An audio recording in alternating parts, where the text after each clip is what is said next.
I wanted to fly out here and meet with you. Basically, I just wanted to come and say that I apologize. Wow. All right. Yeah. Oh, I have a list. Okay. I just love to apologize for. The first thing is I want to kind of go backwards. I want to apologize for just being so angry and so bitter over the family breakup. It just, nobody deserved to have me be that angry.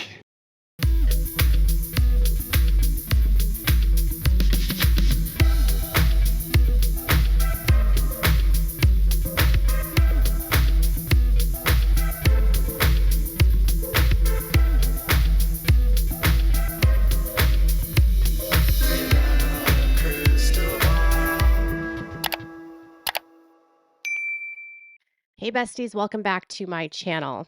Kody Brown's apology tour starts this week. And if you are worried that Kody is going to try to manipulate Janelle or that Janelle is susceptible to manipulation, I mean, they're still not together. But as evidenced by her reaction to an apology that really didn't even say that he hurt her or what he specifically did to her or how it hurt her, only saying, I'm sorry, I was so angry. No one deserved that. Generally, that's not really an apology. It's, I'm apologizing for being so angry. No one deserves that. I recognize the words that I used may have hurt you. I realize through much reflection and introspection that I said things specifically to hurt you, and that was wrong. And I'm sorry. And then it would be followed up with, and here is how I plan to not do it again, followed by action. That's not the kind of deep apology we're going to get here. We're going to get, I'm just sorry I was angry. And he didn't even say he was sorry. And I hate apologies like this. And Janelle's reaction is surprising, or maybe not. This is probably why he went to her first. And on top of that, Robyn Brown is confronted by producers about the possibility of one of the wives possibly coming back to the family, and she flips out. But let's see how Janelle reacts. Wow. Thanks. Yeah, I kept thinking, I don't know who this guy is. I used to always tell everybody, I'm like, this is not the guy that I was married to forever. Like, you know what I mean? So Yeah, you weren't the only one saying that. the person I would see speaking all these things publicly, I'm like, I don't know who that guy is. I still don't recognize him. It's like, again, like as somebody I've seen that I used to know a long time ago. Lots of pieces that I recognize, lots of common things that we can remember together. I'm very confused by how that's all he said. And then she's like, wow, I didn't even know who that guy was. Right. And then she explains about how she didn't recognize him, and she still doesn't recognize him, by the way. But he didn't have to say anything more than that. And I know he's going to say more, and I know he's going to apologize for more. But it's like these women have been so starved by decency from Kody that literally just saying, I apologize for being angry elicits the kind of response like, wow, I didn't even know who that guy was. And then after she says that, they speak about how she viewed the relationship and how she mourned their relationship ending. And it's very odd because, like, I feel sad for the women. And I don't think all the women are going to react like this, by the way. I think Janelle is easily manipulated by him. I think she has extremely low expectations for him. I think she's the one that's left him the most and come back the most. And I think all he has to say is the bare minimum and put on a smile, and she's like right back in there, which is I think why her daughter said to her, like, are you sure he's not just trying to like come back and swoop you back in? You know what I mean? And I'm not saying that that's what's going to happen. It makes me sad that the immediate reaction is just like she's so grateful. And I know when she's talking in her talking head, she's saying something different and saying, I still don't know him. Right. But this is like how Janelle always is. She'll say things in the talking head that she never says to his face. And then when she does say things to his face, she won't talk about it afterwards because she feels like ashamed that she said those things, or like when they have their fights, like she doesn't like to talk about the fights that they had. And there's so much history here. And it's not the first time they've had a conversation where Cody's apologized. Like, Kody tried to apologize to her when they went to Salsa Brava, and she was like, no, because he was trying to get back together with her and like reconcile. And she said no. And then last year, when they met to talk about Coyote Pass and paying it off and how she wanted to move forward and stuff, and Kody then apologized there.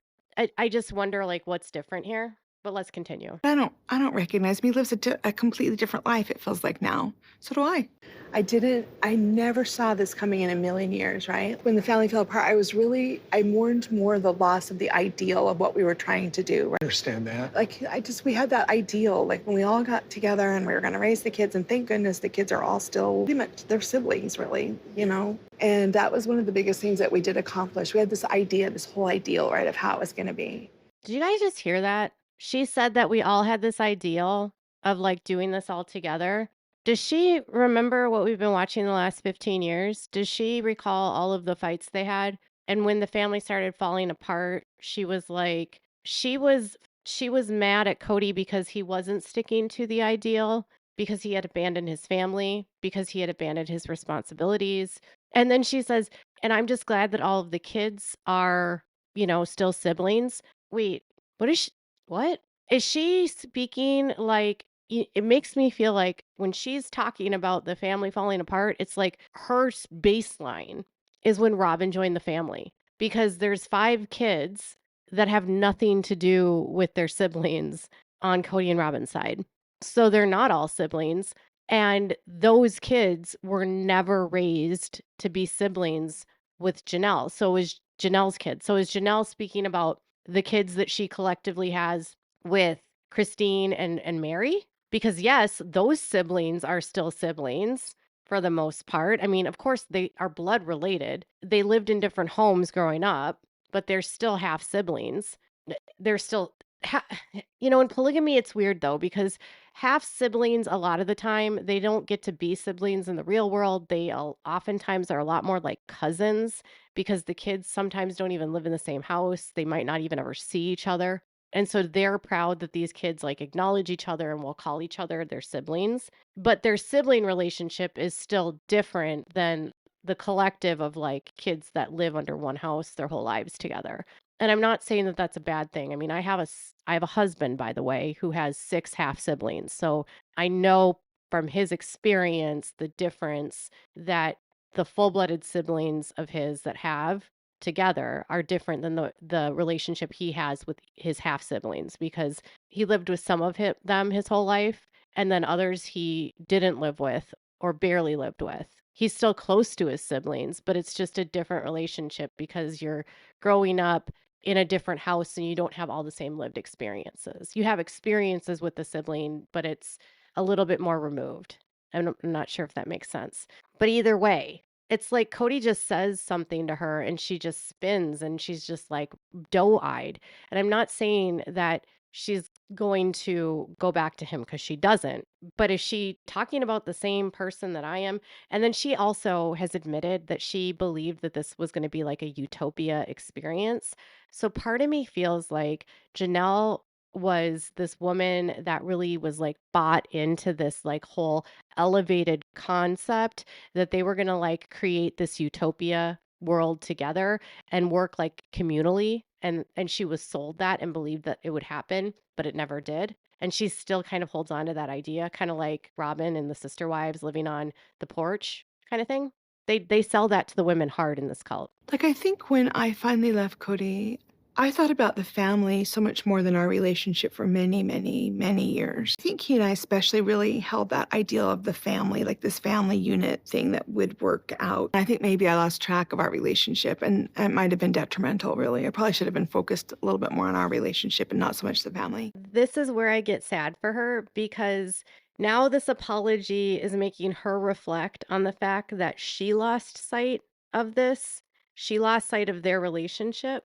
Like, she's almost blaming herself for the reason why the family broke down in a way. And that's why I hate Kody, because if Janelle went to him and needed something, he wouldn't have cared. He didn't care. When she needed a house, he didn't care. When she wanted to build on Coyote Pass. She didn't care. When her kids needed a place to live during COVID, he wanted to kick them out. He annihilated her kids and verbally abused them and neglected them. Kody never cared about the family unit. And maybe the ideal in principle, but not in practice. And he never wanted to have a one-on-one relationship with anyone. Do you remember with Christine when they went on counseling and she was trying to get him to like work on a relationship with her and all he could talk about was the family?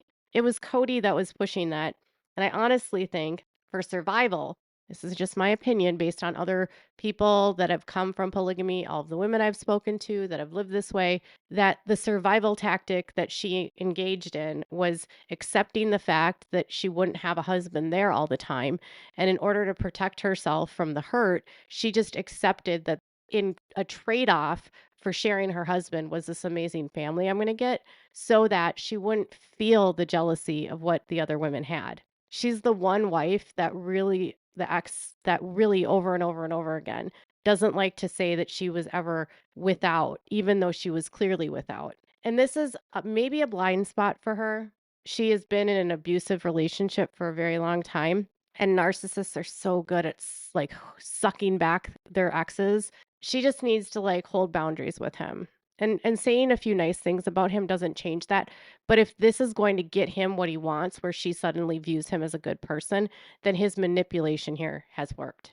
Now, Robyn is then asked by producers in a separate clip about how she would react if any of the women wanted to join the family. How would you react if one of the ex-wives wanted to return Return to the to the family? family? Am I like what? Really? I would be very surprised. I don't want to even answer this because I'm just like, Okay.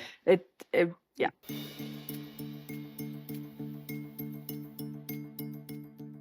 Kody, of all of the women, in terms of like who he can manipulate the easiest, it was always Janelle. I mean, he manipulated Mary for a long time, but Mary's not going to take him back, and she's not going to receive his apology well. But there's a reason why he goes to her first, right? Because he knows that he's going to get the best reaction out of her. And when Robyn is asked what she would think about them getting back together, and then they pan to Kody and Janelle giving each other doughy love eyes, that's editing. It's editing. She's building a house in North Carolina. She's not getting back together with Kody, you guys. But Robyn's reaction is laughing, shaking her head. You can see that she is annoyed. Like, and she's going to change her reaction, I think, after she realizes how she has reacted and what she looks like when she's reacting this way. But it's obvious that she is and does not want anyone to return to the family. Why would she want Janelle to come back outside of just if there would be more money for Kody and her to play off of, right? But Janelle and Robyn never had a relationship. Janelle and Kody will never have the kind of relationship that is like what Kody and Robyn have. Kody wants Janelle to be like Robyn. That will never work. And their relationship is done, right? But obviously, the drama here, Robyn doesn't want anyone to come back. I mean, I think that's clear by her reaction. She looks very uncomfortable. And then she goes on to say that she needs to stop talking about it or she's going to leave the set. So making me sad right now. I'm sorry. Oh, because you like just opened this little portal of hope and I'm just like, I didn't even think of that. And now I'm just like, what if, and I'm going down that road. I gotta move away from that because I'll fall apart and I can't be on this set. Okay, hope is dangerous sometimes. So Robyn says that she can't be on the set, essentially saying that if you keep asking me about this, I'm going to walk off set. She's doing this in a way while she's putting her hand over her mouth. She's showing some defensive languages. She's touching her nose. She's starting to fidget. And I've noticed with Robyn that whenever she lies, she has this like thing where she plays with her hair, she fidgets with her mouth, she rubs her nose, she gets like really handsy. And I can always tell that she's not being truthful. She's trying to cover up some feeling. And I don't think that she has hope here that they would be back together. and her to say that she never thought about them possibly getting back together, and then she says hope is dangerous. Hope is dangerous? This is a woman that thinks hope is dangerous. Why? Because it'll break her heart. You know, McKelty recently said that Robyn and Kody live in a fear-based world where they're afraid of everything. And if you live in a world where left is right and up is down and grass is blue and the sky is green, like Robyn does, hope apparently is dangerous. But she doesn't want them to get back together. If she wanted them to get back together, if she cared about them, why didn't she talk to Janelle when she saw her at Coyote Pass? She had an opportunity to literally say hi to Janelle at Coyote Pass and talk to her. She's had opportunities for years since Janelle left to talk to her. And now she would be like giddy about Janelle like coming back. No, she's saying that she doesn't want to talk about it, in my opinion, and she'll leave the set because she doesn't want them to come back. And she's not going to cry about this. And to act like she's going to cry is ridiculous. She can't even try to muster a tear about it. I don't think she wants to think about having to share her resources again. I don't think she wants to think about the complicated dynamics that would happen. I don't think she wants to share, and I don't think she's ever wanted to share Kody. I don't think she wants Kody to have his time split.